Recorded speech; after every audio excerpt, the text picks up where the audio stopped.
Welcome back to the channel, everybody. I am Aesop Grimm, and this is the continuation of my blind playthrough of Cyberpunk 2077 in the summer of 2024. At the end of last episode, I had mentioned that I was going to break down parts, go get cyber upgrades, and then back brief you guys, but things got real busy over the weekend, and I have not done that. So it could be this week that we really do only have two videos, one on Tuesday, one on Thursday. You're watching Tuesday's video.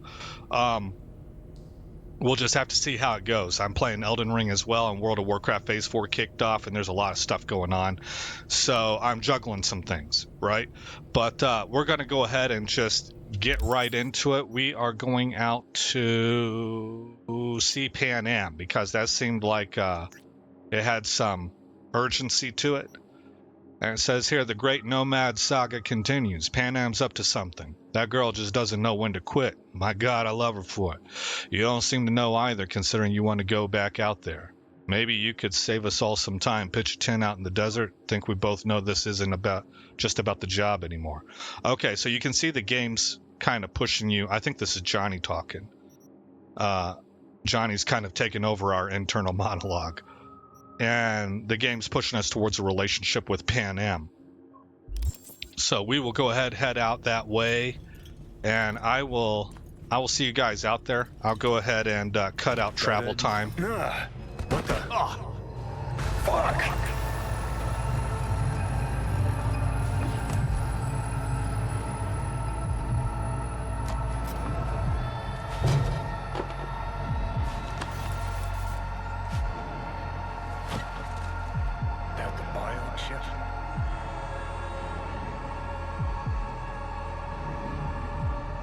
Let's go with this one. I didn't see this coming, obviously. Of course it's the damn chip. My silver handosis is clearly incubating. That a pointed finger I hear in your voice? Fuck! That was your ticker. Sit and rest. Don't need you flatlining while we got a job to do. Blah, blah, blah. Fuck Arasaka. Blah, blah. Smash Mikoshi. You really are turning into me.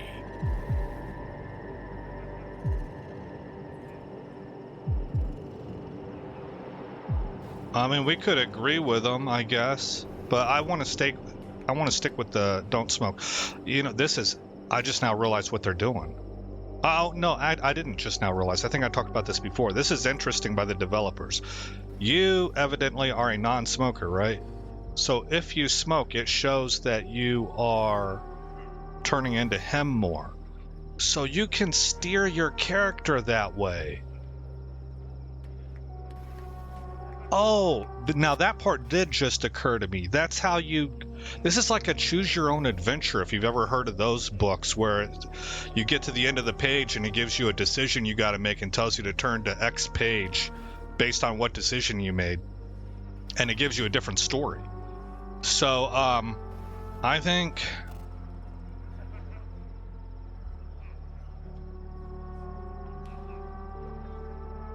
if I play this again, I'm wanting to play as a female character, and I do not want them to meld. I want them to be separate.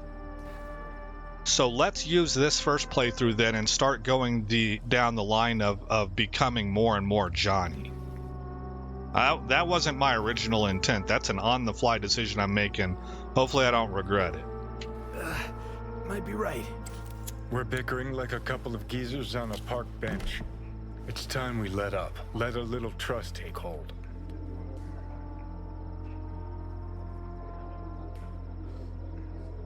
Now this is 100% me, so I'm going to go with that one just because it resonates with me so strongly. To me, hows and whys matter a lot. They matter just as much as results. You can be a charming guy. Just make the effort. Charisma flows. Then I remembered that nuke you detonated downtown, without a second thought, and no hint of later remorse. It was Mikoshi I was after. Wanted to destroy it. Gave Sokka ample time to clear the building. You knew countless people would die. Don't kid yourself.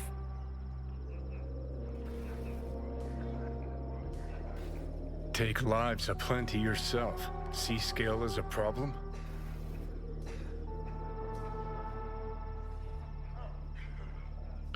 That's boy, who wrote this? That's smart.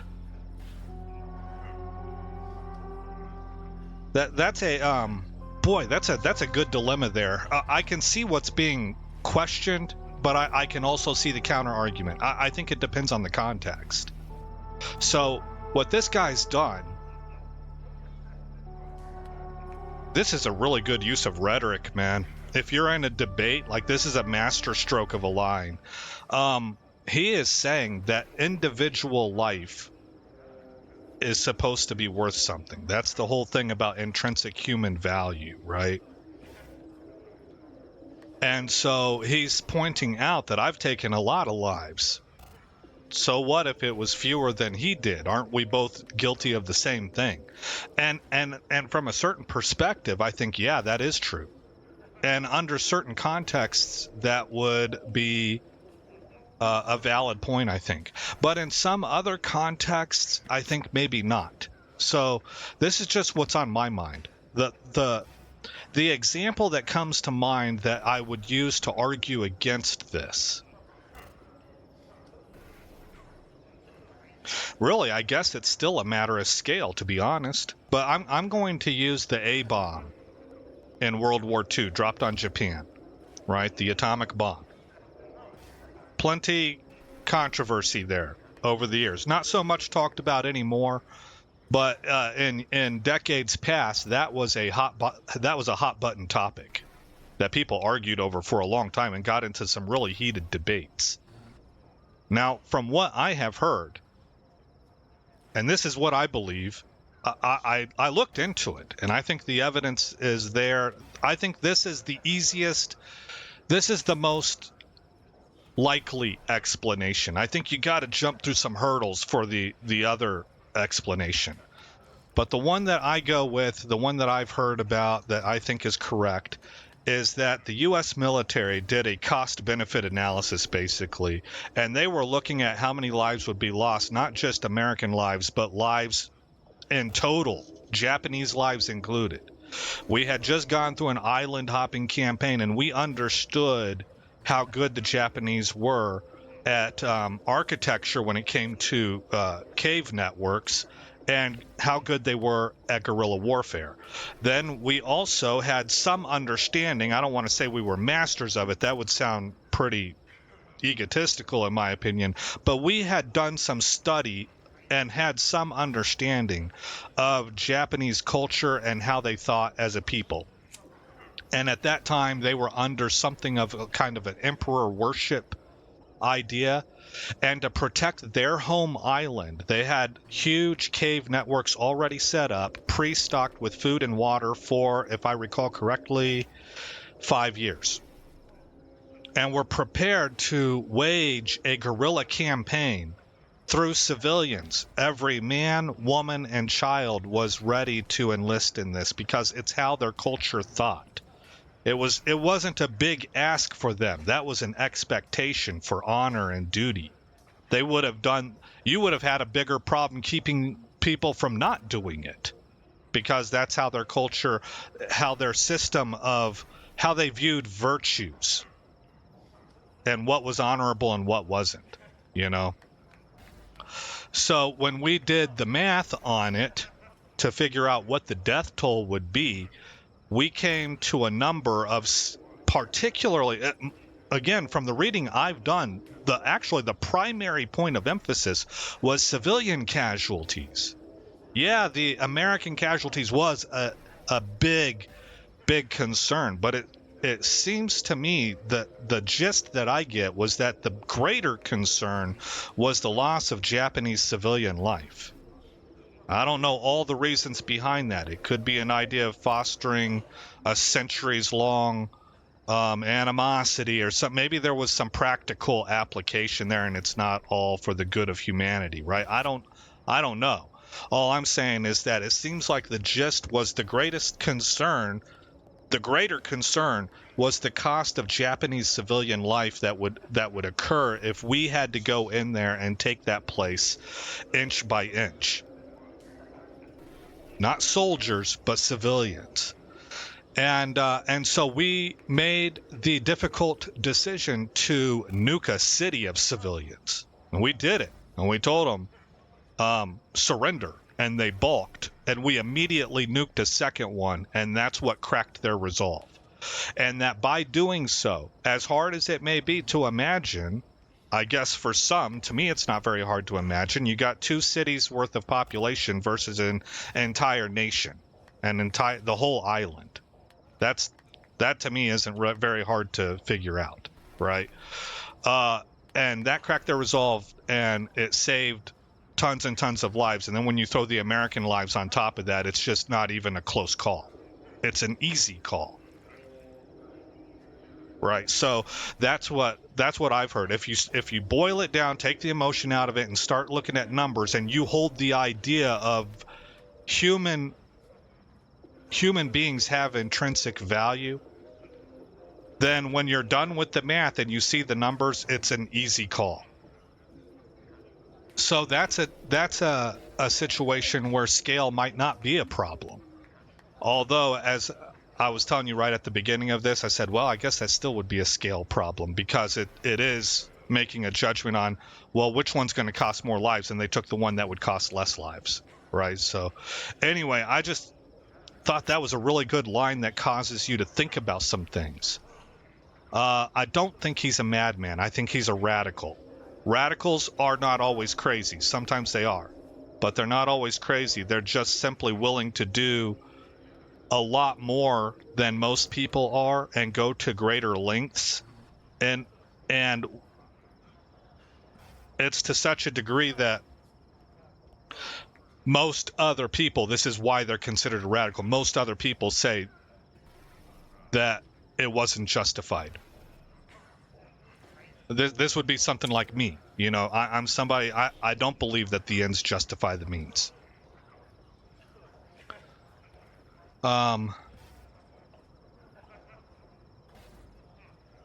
Let's go with this one. Whatever. Won't argue. All I'm saying is you're unpredictable. You pot me kettle. Remember where you used to be, then think what you've done lately. Path clear. See where you're going? Let's keep this conversation going. I want to see as much of this cutscene as I can. Got no idea where I'm going. Be a living legend. That's all I wanted. Feels like I'm barely surviving. Test of a person's true value? Death. Facing it. Staring it down. You still got a chance to be somebody. Yeah, I don't know if I agree with that, maybe. but okay. What was it like when you died? Was on top of the world. Failure not an option, not a thought. Till it happened. Death feels real now. It's only now I know it. Right. Now? Had half a century to come to terms. Makoshi felt, I don't know, like sleep? Lacked awareness, had no sense of passing time. Didn't mark it. Did what they wanted to me. I just remember cold, a black void, fear. Or was that your death? You know, that's neat. So think of another, he's talking about time.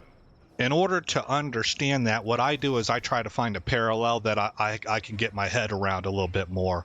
And what comes to mind for me is gravity. Like when you go into space, how can you tell which way is up and which way is down in a zero gravity environment? If you've ever seen the movie Ender's Game, they do a good job of kind of painting that perspective, right? That's a conundrum. Your brain has to situate itself differently in order for you to operate within that environment. And I think that for him and the environment that he was in, there was nothing in there. Like, look at what we're looking at here. Look at our current environment. We have people around here. We have tables. We have things in certain positions. We have litter on the ground. That's maybe a little bit too chaotic. We have buildings, right? If we were to come back here, well, look right there. You can see something right there. That does not look the same as it did on day one when it was freshly painted. That's a sign of age and that things have changed. If we were to come back here tomorrow, this little thing right here might be moved to the center. The ashtray may be moved over to that table, and this couple isn't sitting there anymore. That's a way for you to be able to mark the passing of time. When we look in a mirror, we can see over the course of a few years, maybe some things have changed in how our face looks and stuff like that, right? When you're real young and you're just coming into adulthood, if you're male, you've got the hair just coming in, right? And as you get older, it gets thicker and thicker, right? Things like that mark the passage of time. And what he's saying is that similar to a zero gravity environment, you no longer have those markers. And so everything just drifts, and you have no idea how long it's been. Think about people that get locked away. Maybe not right now. I don't know if it would be true now. But in old days, when people used to just get tossed in prisons and left, and they had no way of knowing at some point in time, have I been here for 3 weeks, 3 months, or 3 years? Like, the longer you're there, the more you lose track of time, and you don't really know. You have no idea how long you've been there, what age you are, what month it is, or what year even, stuff like that. So that was another. I think this team is pretty clever with its dialogue. I always go with, if something looks different, I consider that to be maybe a special option, so I try to make sure I click that. So we're going to go with this. Mikoshi. Why'd Arasaka even build it? If I could only see inside Saburo's head. People can be bought, brainwashed, but it's only in Mikoshi that you can peer inside a soul, pick it apart, reprogram it. They've amassed quite a collection. Scary talented runners, soul-killed, packed away, probably using them now, probably controlling them. So, ruling hearts and minds.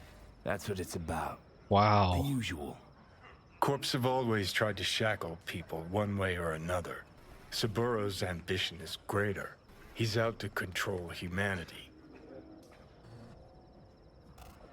Dude, that's actually kind of a prolific statement. Whoa. Calm down, buddy. Oh, they're having problems with their phones. Prolific, maybe, is that the wrong word? Profound? Maybe profound is the word. Look, there's 2 sentences here. Corps have always tried to shackle people one way or another. Then there's a contrast to that, a distinction. This next sentence is saying, this is different. Saburo's ambition is greater. He's out to control humanity. Now, the reason I think this is neat is because of the distinction being drawn. From a rhetorical standpoint, this is a master stroke. He is pointing out, let's look at advertising. I've heard that, have you ever seen like a Burger King or a McDonald's sign? They use the same colors, right? It's yellow and, well, there's orange in there, but is that the other color? Red. I read that the colors yellow and red, and you can see this in movie advertisements sometimes too, whenever they start advertising for food, especially popcorn. Yellow and red are like a psychological trigger to the human brain to make you hungry. That's what I've heard. I'm not a psychologist. I don't know that for sure. I've heard that. And that's why McDonald's and Burger King have their signs in that color, and a bunch of other restaurants too. I think Wendy's is that way, Sonic's. You always see yellow and red. And supposedly, from what I read, it's because it psychologically triggers you to be hungry. I have heard that when Coca-Cola first began, they put cocaine into their product. Like literal cocaine. That's why it's called Coca, right? Cocaína. That was to get you hooked so that you would go back and buy more and more and more. Corporations have done this for a long time. In fact, pretty much any business venture will attempt to do something along these lines. They want repeat customers, right? There are ethical ways of doing that and non-ethical ways. And whenever you start getting into things that manipulate people's brains, I think you're entering into the non-ethical. What about actual literal drug dealers? Hey, kid, first line's free. Well, why? Because they know that you take that first line, there's a good chance that you hooked forever now, and you're going to keep coming back to them, right? So that's what he's talking about. Corps have always tried to shackle people one way or another. If they can control the market, they'll do it. They don't have any pity as to what it might, what impact it may have on society. That's the knock. But that is different than trying to control all of humanity. Now, here's the example I'll give for this. Think about the World Economic Forum. Think about people like Bill Gates, who holds a conference, a very small conference of like 10 people in a room at Sun Valley in Idaho, the ski resort, every 2 years. I don't know if he still does that or not, but I know he did for a long time. To plot out what their plans are for the year. If you dabble in conspiracy theories at all, and I wouldn't say that I dabble in them, but I've seen conspiracy theories put forth, and I've heard of the Bilderberger Group. I think that there's a movie on Amazon Prime right now about the Bilderberger Group. I haven't watched it. I don't know what they have to say about it, but I've heard about that group is all I'm talking. And I know the basis and what the going theory is. Skull and Crossbones, right? The Ivy League elite membership group. Have you ever heard the song "It's a Small World After All"? Have you ever heard the term that the world is becoming smaller and smaller the more we move into the future? And that's because of technology, right? Communications, trade, it's creating the same vested interests in multiple areas on the globe that used to be separated by things like oceans, but now are tied to the hip, and they have the same motives. Usually money and power and influence, right? There's we're seeing a trend of more and more money in fewer and fewer hands. Well, that's probably not going to be great, right? And then the reason I mention all those things is to mention this one. Remember, this has to do with the second sentence. I've heard that for about a decade now, it's becoming like for the past decade, it has gotten increasingly popular to discuss at the academic level the idea of, well, I'll just give you what they say. It sums it up better. That what they suggest is that people should stop thinking in terms of capitalism or capitalism versus communism, and start thinking in terms of neo-feudalism, because they are seeing more and more evidence as time moves on that there is a group of people at the very top that have no nation state affiliation, that they're global, that these are people that are in various parts of the world that are willing to work together to form a new aristocracy, which would be a very small, comparatively speaking, a very small select group of people who get a seat at the table, and everybody else is part of the serf class. And whatever system of governance or economic mode that they deem to be most useful at the time is what they will use. Right, but that the idea is to get away from the frames of reference of communism versus capitalism and start thinking slavery and master, neo-feudalism, right?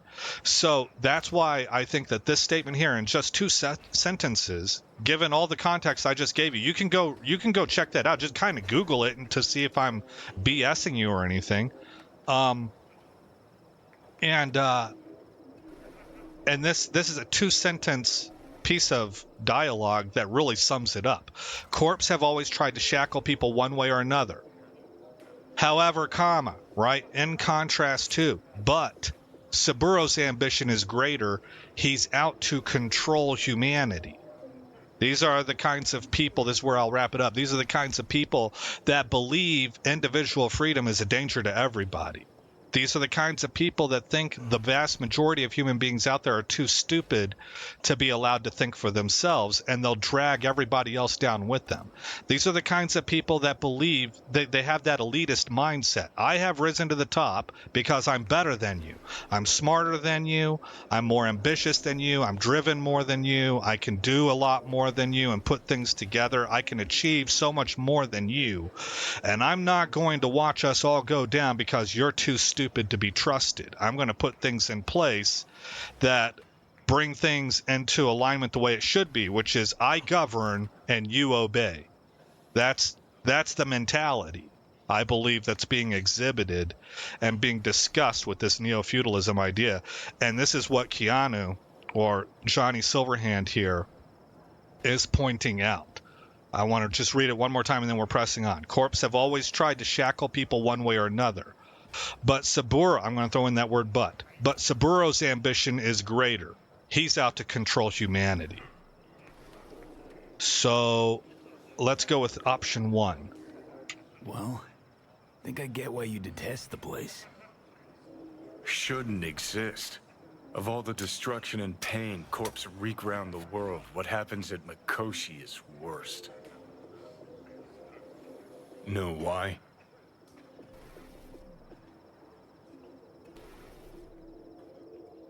I go with that one. Trapped there forever.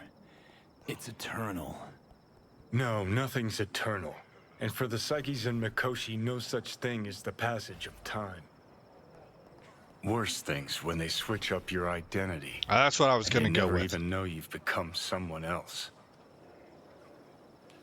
Corps have already taken the world for their own.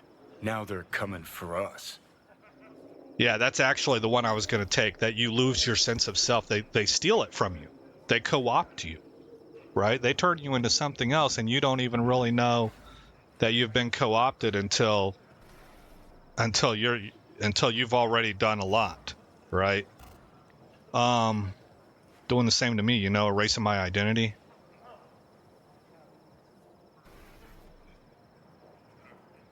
Corps have already taken the world for their own. Now they're coming for us. Okay, I see what he's saying. See, and I don't think I would say this would be down to corporations, although corporations may be the mechanism. These are those elite people I'm talking about. They've already grabbed everything else and they're bored. They need something to run their brains on, and so now they start trying to enslave all the rest of us, for whatever their twisted reasons may be. These people, they don't think right. They're not wired correctly internally. Realize what you're doing to me is what Arasaka's doing at Mikoshi. Yeah, but he ain't got no choice. I know. That's why I'm gonna fix it. All right, so we're done. Conversation done. Let's move. Get back to work. Let's do. All right. One of the most interesting cutscenes I've seen, and we're almost at the 30-minute mark now, so I know I talked a lot there, but this was one of those dialogue scenes that really grabbed my attention. Let's see, I got to reselect this one, and then we want to call a vehicle, and I'll see you guys out there.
Wow, somebody's shooting at me?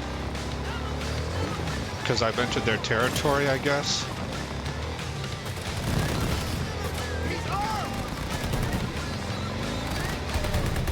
Miltech.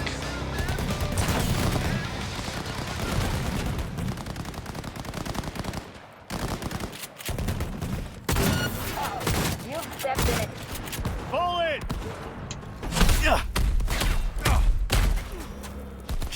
This ought to do the trick.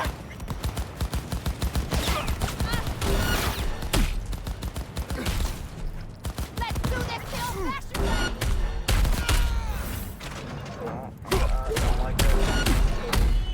Oh, I think that might have been an Aldecaldo. I may have messed up.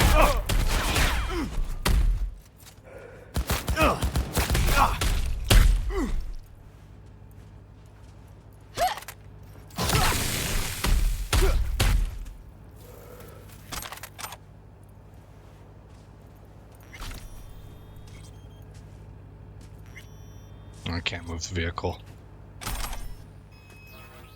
So, can't quite get that green one.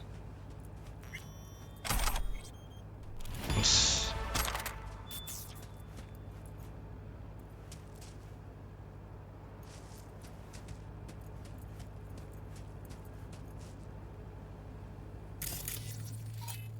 Wraiths. Okay, good. Not Aldecaldo.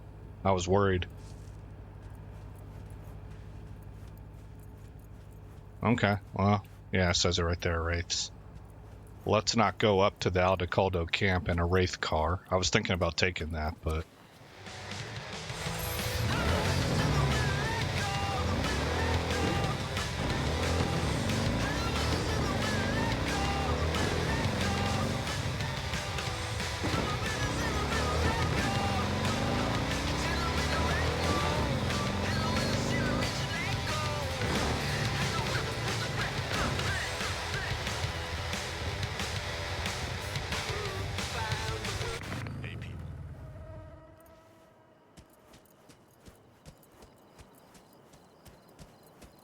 Panam, Mitch, and Saul.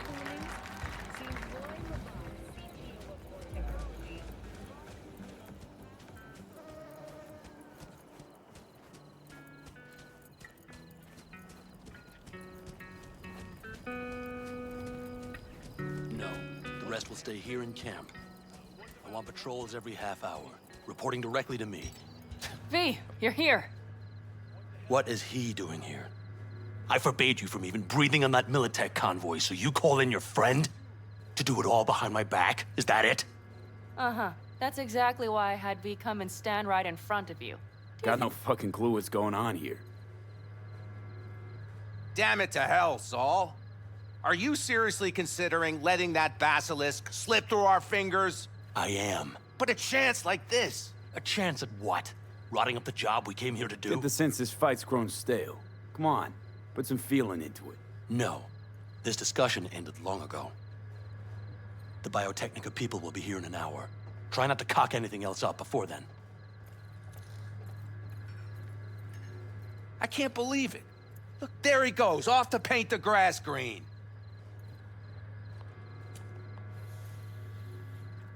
Being unusually quiet. What's up? I see no point in arguing with Saul. We can't win. So, giving up. Of course not. We'll take the basilisk ourselves, then wait for Saul to admit we were right. Either that, or to boot us out of the family. What's this basilisk nonsense? It's an armored Militech cargo panzer. Junk from back in 2060 or so. They want to peddle it off to a backwards country, somewhere it can still pass as a technological wonder. The Militech convoy will take the 101 right past us. Shame not to say hello.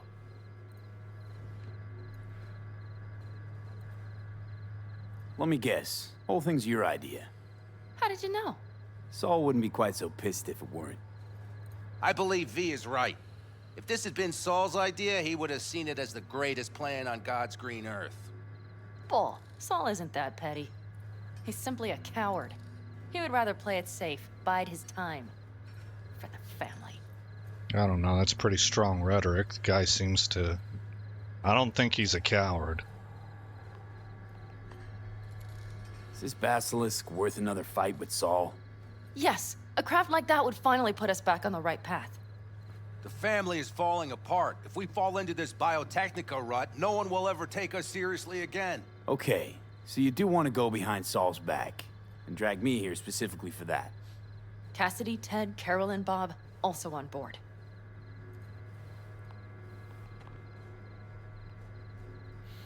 Why Saul got his briefs in a bunch over this basilisk? He's afraid Militech will destroy us if we pick a fight with it. He thinks it's safer to stick with the corporations, like Biotechnica. What a joke. Okay. You guys would rather... We would rather go back to plying the trade we know best. Logistics. Meaning smuggling. That's what I said. And you plan to grab the basilisk how? Thanks, V. Haven't said I'd help just yet. Okay, let's go talk to the rest. Yeah, she called your bluff.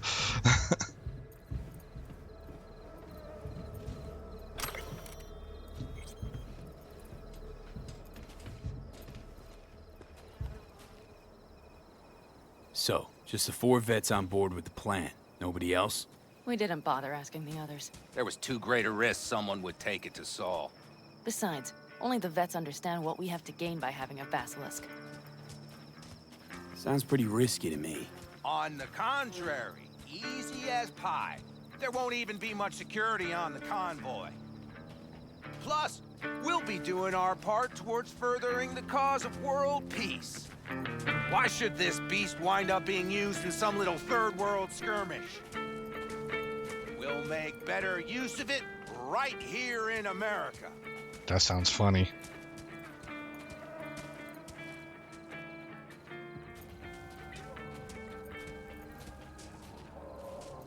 Did you try to get Saul on board again?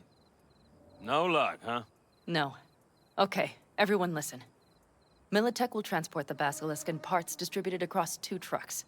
Wait, do I sense a quiver in your voice? Fuck you! The convoy will halt at the railroad crossing on the 101. We'll attack from behind, then get the hell out and away. Questions? Comments? Motions? Nice job, Sunshine. Mm-hmm. Damn short, sweet, and pertinent.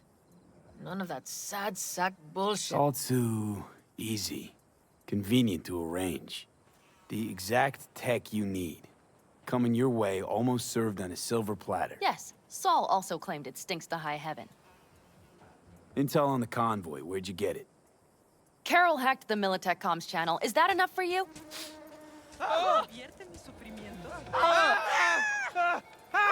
Calm down, people.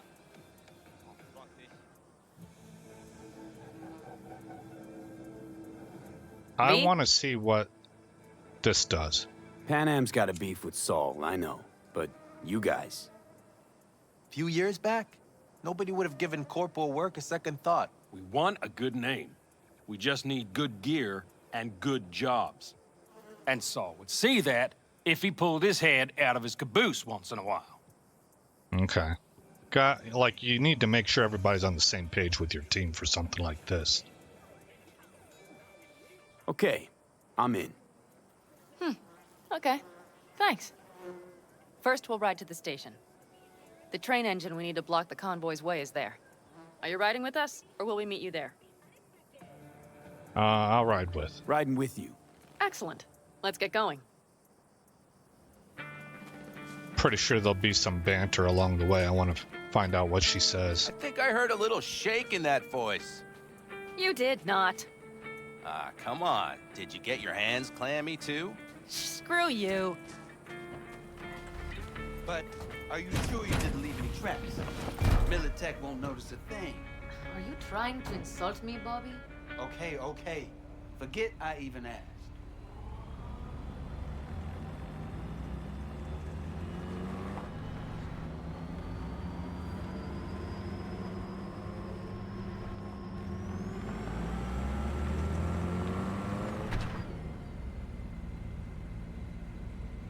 Let's go.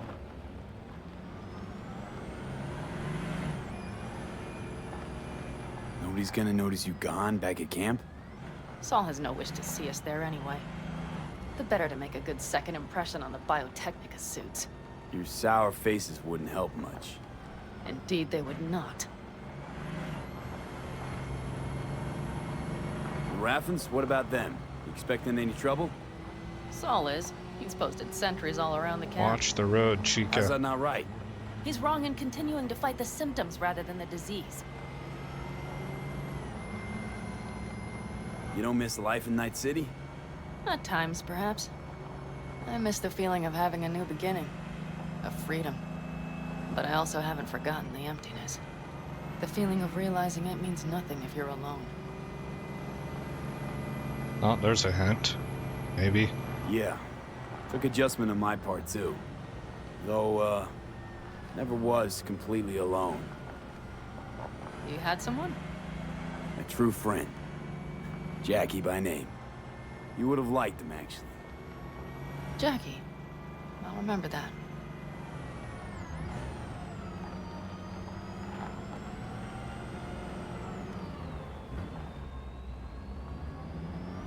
We have arrived.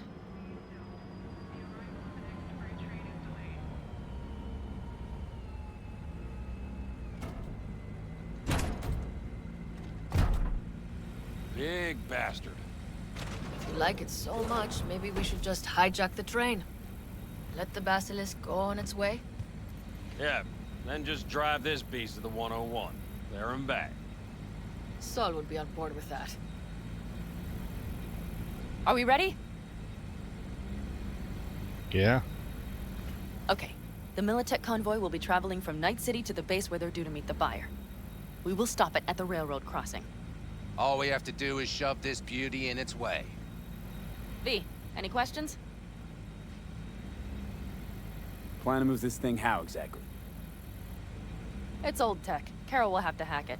Then I'll somehow have to finagle authorization from the control tower to move it. Tower looks inactive to me, too. Yeah, we'll see to that. You and Pan Am just get the authorization code.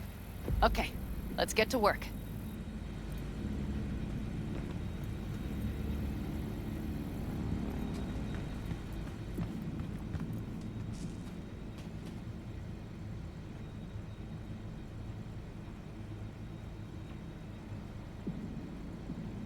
Need a hand?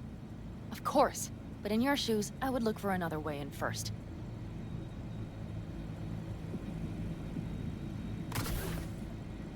Oh, let's try that again.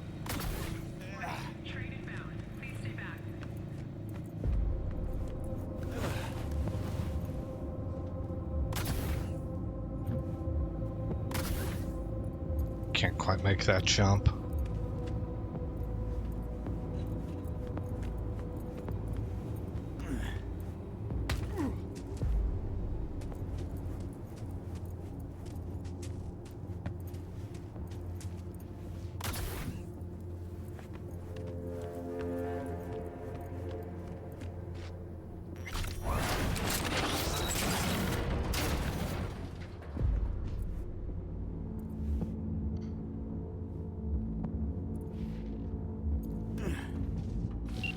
I opened this one, so we'll call it a tie.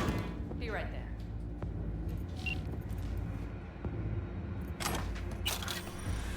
What exactly am I looking for? Operational controls to get the train moving to a different track or something?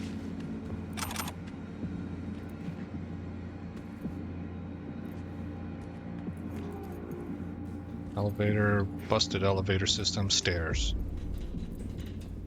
Do you need a light? Well done. Thanks, boys.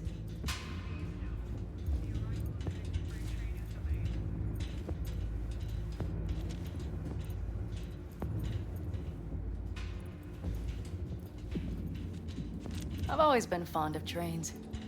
And the stations where so many tracks converge. Junctions. Yes, those. When you see them from above, you feel... Free. Like you could set off on 1,000 journeys all at once. perhaps more simply, hopeful. I actually like trains also. I don't really know why. Okay, here we are. Carol! What are we looking for? Punch cards! What cards? Oblong cards, rows and rows help me look? Sure thing.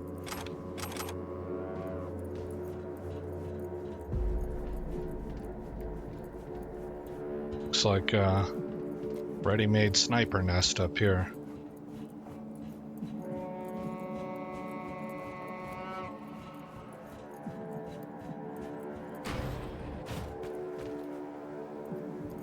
Not here.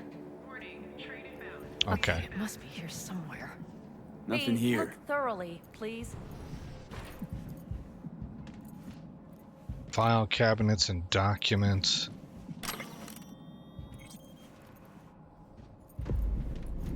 Not here.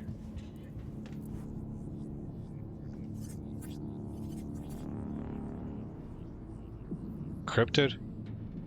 Or different language?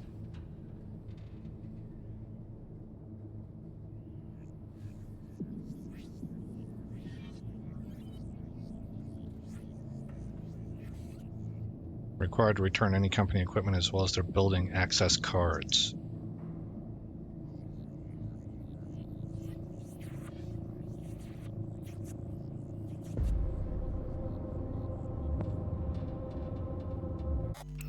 Whoops.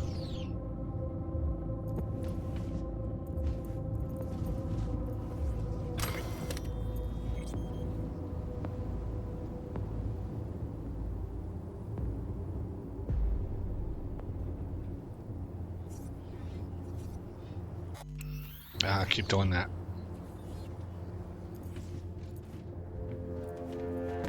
Not here. Due to compromise, locomotive operations have temporarily ceased. The next freight delivery is delayed.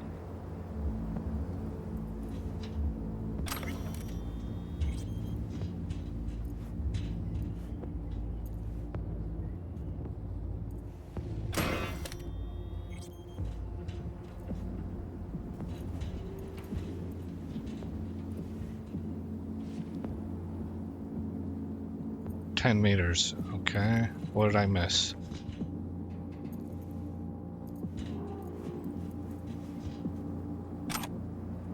Well, well, well.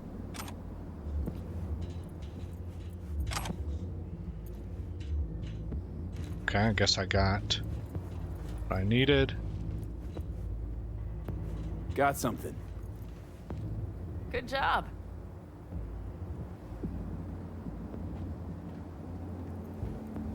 Carol! We have a card! What now? You have to put it in the reader. Well, V? The card. In the reader?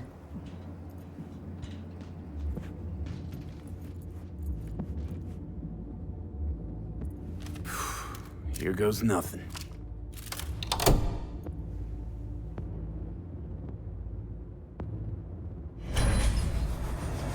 It worked. Come look. Little engine that could. Warning, train inbound. Please stay back.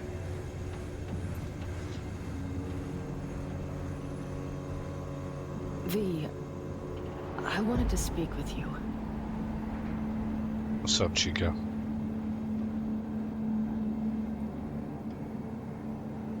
What did you want to talk about? I know this may sound foolish, because I asked you to help me. But... why are you doing this? Why do you think? Let's see. No, it's important to you. Want to see how it plays out. Not doing it for free. Man, I sure am tempted to hit this one.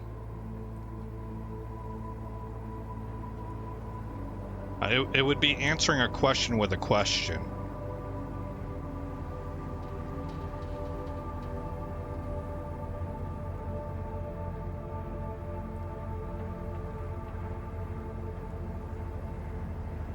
I would normally say this. But let's play the game a little bit and go with this one. 'Cause it's important to you. But is that all? Sorry, that sounded worse than I intended. Listen, V, I'm sorry. I'm not very good at this. Speaking of my feelings and so forth. And I would not want to cut this up. Compromised tunnel structures. Locomotive operations have temporarily ceased. The next freight delivery So far, so good, champ. Because I've kept my mouth shut up to now. The thing is, I usually act before I think. Uh-huh, noticed. I know. But I also need impulses to act upon. When I do something spontaneously, I feel I'm being honest. Yet with you, I prefer to play it safe.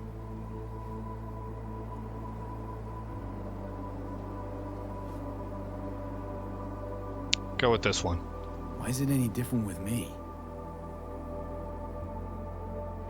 Because I truly care this time. Yet I fear I'll do or say something foolish and be left alone in the desert. I would rather keep you close. If only as a friend.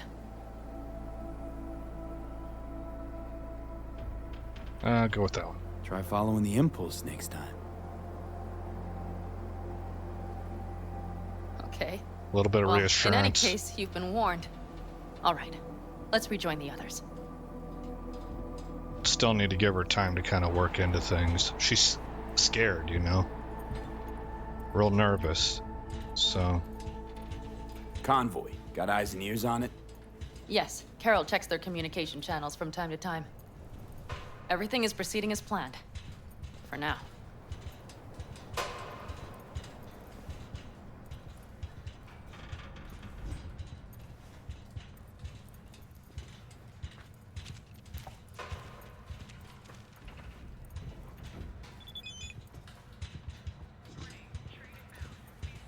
Uh-oh. Oh, Claire's ready to go also.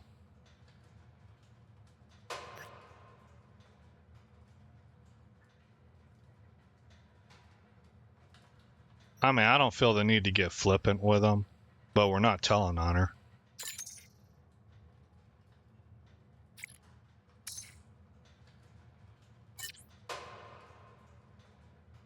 All right.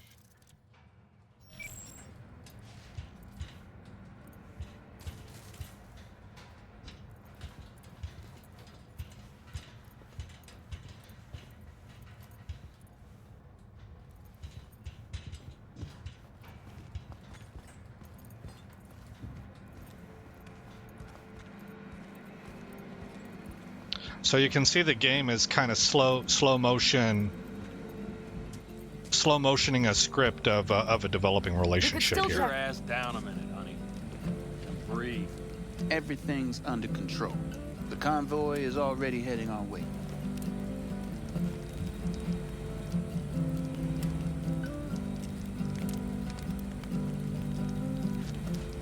Should I be able to sit? There it is.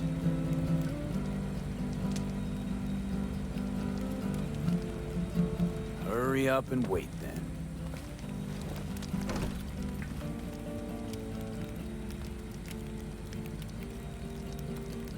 We've quite some time left till dusk. The car could use another once-over.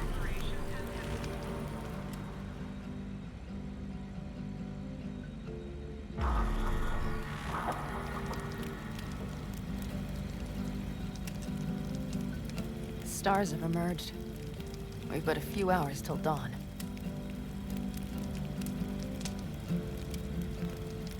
That dude's been jamming the same tune for a You're long acting time. spooked, as if you're the first person ever to stand up to Saul. Ah, save your breath. I don't need to be consoled.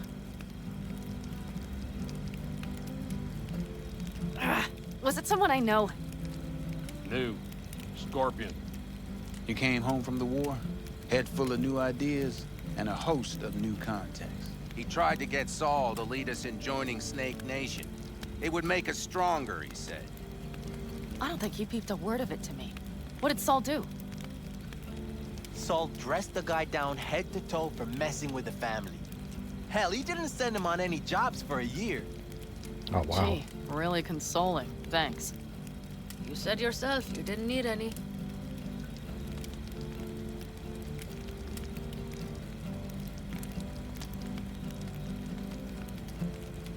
Ought to raise a glass to Scorpion.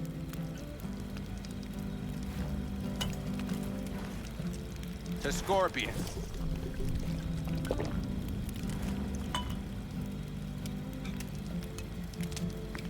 And to Jackie. Thanks, kiddo.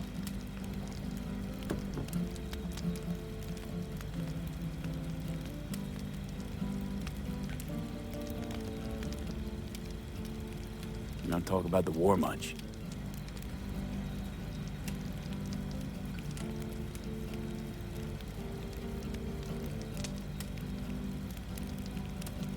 Yeah, nobody had anything to say. What's there to say? Okay. They just packed you into a Panzer down in Mexico and said full speed ahead, soldier.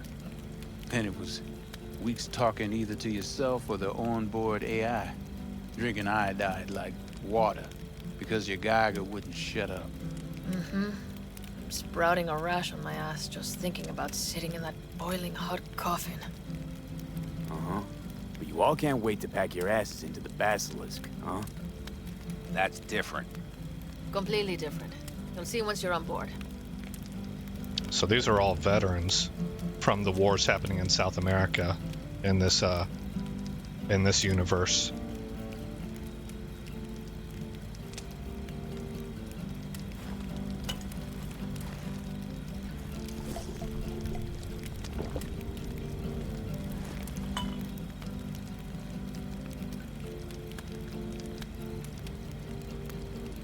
Okay. Last option left. I'm gonna try and get some sleep. Okay, it'll be quite some time before the convoy comes through.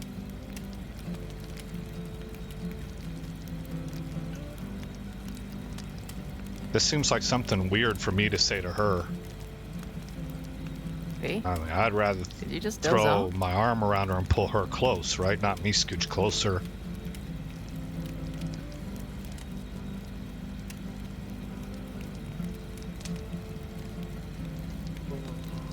I don't know. I don't know what all these options lead to. I'm gonna go with this one. It's boring, I know, but whatever. Hey, anything happens, Did you wake just me doze up. off? Unless you want a nap too.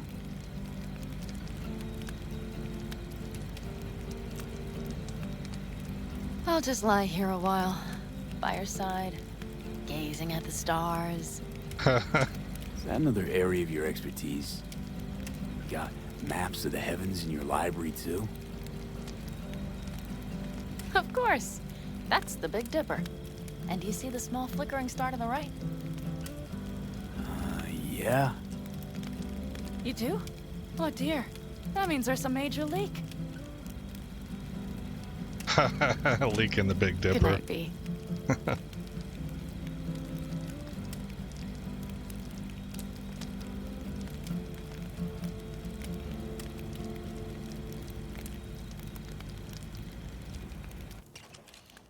Okay, here they come. Is everyone ready?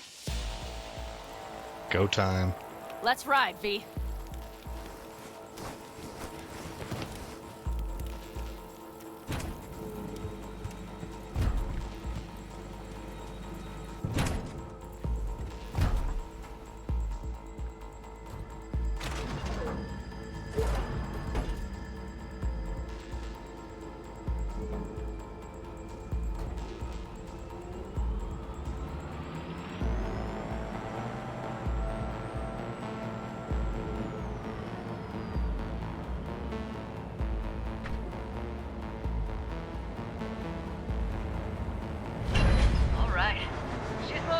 Get her up to speed.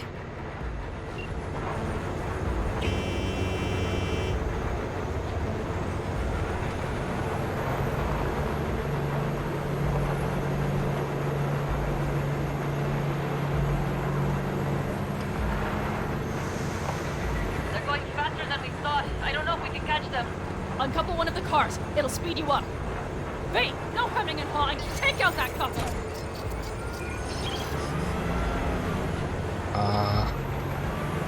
Take out what? We're getting close. Get to slow.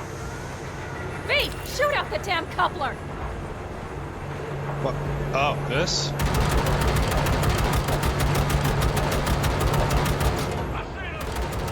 See, we have them from the car. Yeah.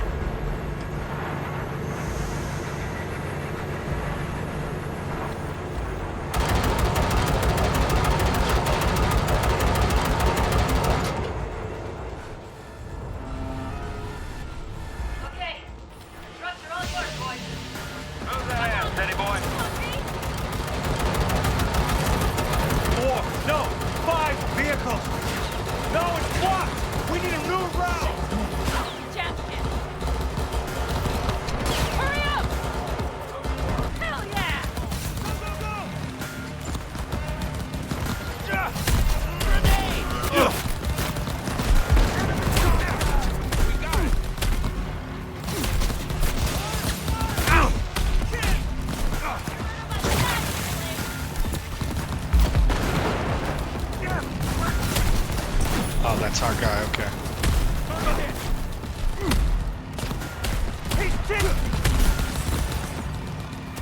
Come on, lipstick!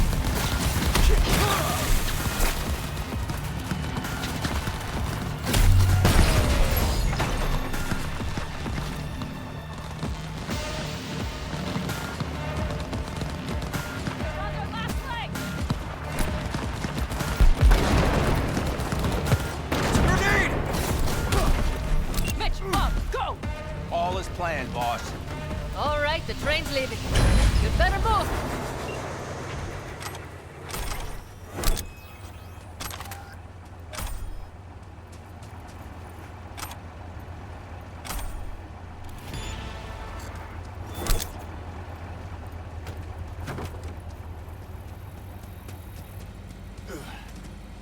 Okay, let's go. Ready to roll. All right, time to find out if we walked into a trap.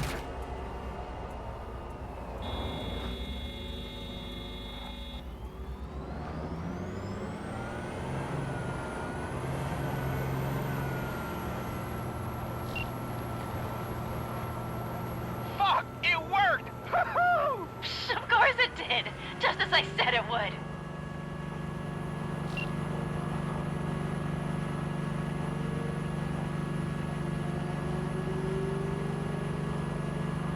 How's it going there, V? Did you have fun? Sure did. Just be happy you won't be around to put the hunk of junk together. The real fun is just starting for Mitch and Teddy. Make sure you scan this thing for trackers.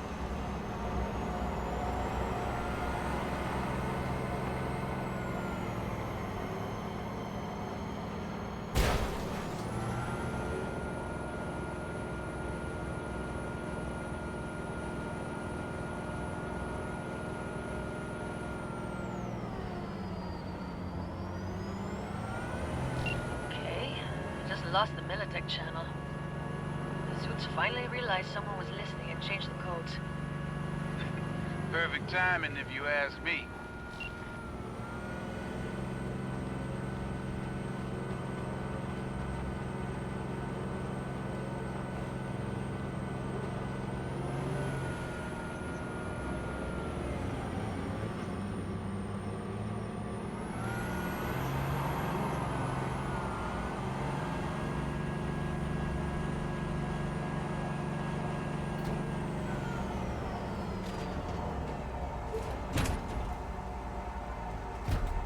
I can talk to him if you want. No, thank you. I'll take care of this myself.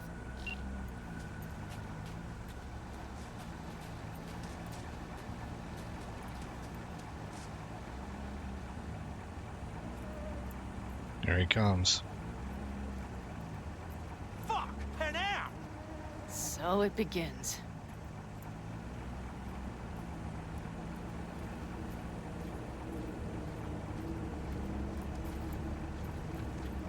What's the meaning of this? Exactly what you see. The Basilisk. All I see is 2 trucks with giant Militech logos on them. Fuck, Pan Am! You can see them from miles away! You think we don't have problems enough on our hands? The Raffens could rear their heads at any moment. And now we have Militech to worry about, too. Stop it! Fuck! Just shut up already! Do you want to serve corporations forever? Fine, go right ahead. In that case, we'll leave the Basilisk as a souvenir of what this family used to be. Or you know what? Maybe next time we're attacked, we'll be able to fight back! As soon as I'm done with Biotechnica, we call a family meeting to discuss this. Discuss you. Until that time, I want these trucks out of my sight. And the Basilisk? Can we put it together? Do what you want. Just get out of my sight. Bob, Mitch, you two take the trucks around back. We need to unload. Sure, but then what do we do with them? Oh, I've got an idea. Got quite a pair of lungs there. Thanks. I believe the last time I pulled something like that, I was 10 years old. Seem to still be in fine working order. Everything okay? Yes, of course. Though the great train robbery bit of this was much more enjoyable. You need me again, all you gotta do is call. V. I'm sure I will. So you'd better expect that call. Be waiting. Take care. Okay, job complete. And at just over an hour. So I don't see any editing happening with this video. I think I'm going to put it up as is. So next episode, I think we're going to go do another race, and we'll see what to do after that. But I'm going to save game for now. And looks like things are slowly developing between V and Pan Am. I'm still not totally sure what I want to do there. Do I want to engage in a relationship? I'm a little uncertain about YouTube. I guess I could edit it out, you know, if things get hot and heavy or something like that. But I don't know. I'll have to think about that offline. I think I'm more interested in the overarching story, but this is kind of a part of the story. So I think I'm going to go with the relationship. It's just a matter of seeing options that sound maybe believable to me. Some things didn't really sound so believable. I don't know. Anyway, we'll navigate that as it goes. You can kind of tell just from how I'm talking, like, I don't know. We'll figure it out as we go. So I have saved it.